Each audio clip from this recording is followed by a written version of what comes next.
الحمدللہ وکفا وسلام علی عبادہ الذین اصطفى اما بعد فاعوذ باللہ من الشیطان الرجیم بسم اللہ الرحمن الرحیم رب اشرح لی صدری ویسر لی امری واحلل عقدۃ من لسانی یفقهوا قولی واجعل لی وزیرا من اہلی اللہم فقہنا فی الدین رب زدنی علما اللہم انا نسألک علما نافعا رزقا طیبا وعملا متقبلا اللهم انفعني بما علمتني وعلمني ما ينفعني وزدني علما اللهم أرنا الحق حقا وارزقنا اتباعه وأرنا الباطل باطلا وارزقنا اجتنابه آمین ثم آمین۔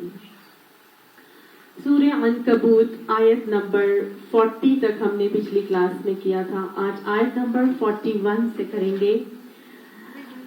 بسم اللہ الرحمن الرحیم۔ مثل الذین اتخذوا من دون اللہ اولیاء، مثال ان لوگوں کی جنہوں نے بنا لیا ہے اللہ کے سوا ولی، کمثل العنکبوت، ان کی مثال مانند ایک مکڑی کے ہے، اتخذت بیتن، وہ اپنا گھر بناتی ہے، وَإِنَّ أَوْهَنَ الْبُيُوتِ، اور بے شک بہت کمزور، سب سے کمزور گھر لبیت العنکبوت، کس کا ہے؟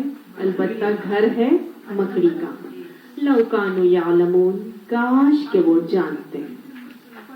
بہت ہی خوبصورت آیت ہے۔ اللہ سبحانہ تعالیٰ سورہ عنکبوت میں ہمیں اس سورت کا نام عنکبوت اسی کے اوپر رکھا گیا، العنکبوت مکڑی کو کہا جاتا ہے۔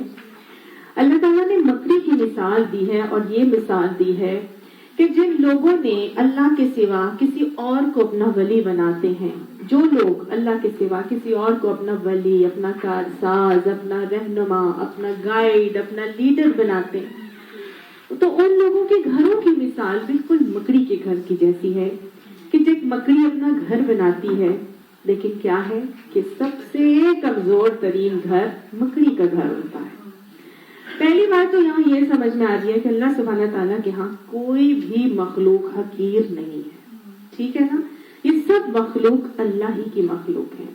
اللہ تعالیٰ نے مکھی کی مثال دی، اللہ تعالیٰ نے چیونٹی کا تذکرہ کیا، اللہ تعالیٰ شہد کی مکھی کا تذکرہ کرتے ہیں، پھر اللہ تعالیٰ یہاں پہ اب مکڑی کا، کیڑے مکوڑوں کا، حشرات الارض کا اللہ تعالیٰ تذکرہ کرتے ہیں، اور میرے اور آپ کو سکھانے کے لیے ہم پڑھ کے آ چکے ہیں نا سورہ نحل میں، اللہ تعالیٰ نے کس طرح مجھے اور آپ کو شہد کی مکھی سے کتنے بہترین اصول سکھائے کہ ہم اپنا گھر کیسے بنائیں جیسے شہد کی مکھی بناتی ہے۔ پھر اس کے بعد ہم نے چونٹی سے بہت کچھ سیکھا۔ آج اللہ تعالیٰ ہمیں سکھا رہے ہیں کہ دیکھو یہ مکڑی اپنا گھر بناتی ہے اور کیسے بناتی ہے اور کیسا ہوتا ہے اس کا گھر، بہت کمزور گھر ہوتا ہے نا؟ مکڑی اللہ تعالیٰ کا ایک وہ اللہ تعالیٰ کی تخلیق ہے کہ جس کو ہم ایرکنوئڈز گروپ میں شامل کرتے ہیں، ٹھیک ہے؟ اس کے سر ہوتا ہے اور ایک دھڑ ہوتا ہے اور اس کی 8 ٹانگیں ہوتی ہیں، 4 ایک سائڈ پر، 4 دوسری سائڈ پر۔ یہ وہ مخلوق ہے جس کی 38,000 اسپیشیز پائی جاتی ہیں پوری دنیا میں، 38,000 اسپیشیز۔ اس مکڑی کی 8 ٹانگیں ہوتی ہیں نا، تو اس کی آنکھیں بھی 6 سے 8 ہوتی ہیں، اور کچھ مکڑیاں بالکل اندھی ہوتی ہیں، ان کو بالکل آنکھیں ان کی نہیں ہوتی۔ ان مکڑیوں کے کان نہیں ہوتے، ناک نہیں ہوتی، سونگ نہیں سکتی، لیکن ان کو اللہ تعالیٰ نے ان کی باڈی کے اوپر، اس کی ٹانگوں کے اوپر بال ہوتے ہیں جن سے یہ سونگنے اور اس کا عمل کرتی ہیں، سننے کا، سینس کا۔ ان کے دانت بھی نہیں ہوتے، ان مکڑیوں کے دانت بھی نہیں ہوتے، اور اللہ یہ دانتوں کا کام کیسے لیتی ہیں، کھانا کیسے کھاتی ہیں؟ ایک ڈائجسٹو فلوئڈ ہوتا ہے جو یہ سیکریٹ کرتی ہیں، اور وہ جا کے ان کے پرے کے اوپر لگ جاتا ہے، شکار کے اوپر، اور اس کو گھلا دیتا ہے، پھر یہ سک کر لیتی ہیں اور وہ کھانا جو ہے وہ ان کے اندر چلا جاتا ہے۔ ان کے اندر مسلز، ہماری باڈی کے اندر مسلز تو ہڈی کے اوپر ہوتے ہیں نا، ان کے مسلز اندر ہوتے ہیں، اور اوپر ایک کڑک سا ایگزوسکیلیٹن ہوتا ہے اور مسلز اس کے اندر ہوتے ہیں۔ گویا اوپر کا حصہ کڑک سا ہوتا ہے اور اندر اس کے مسلز ہوتے ہیں جو کانٹریکٹ کرتے ہیں، جس سے وہ کام لیتی ہے۔ یہ مکڑی اللہ تعالیٰ نے کیوں بنائی ہے؟ بیسیکلی یہ کھاتی ہے کیڑے مکوڑے۔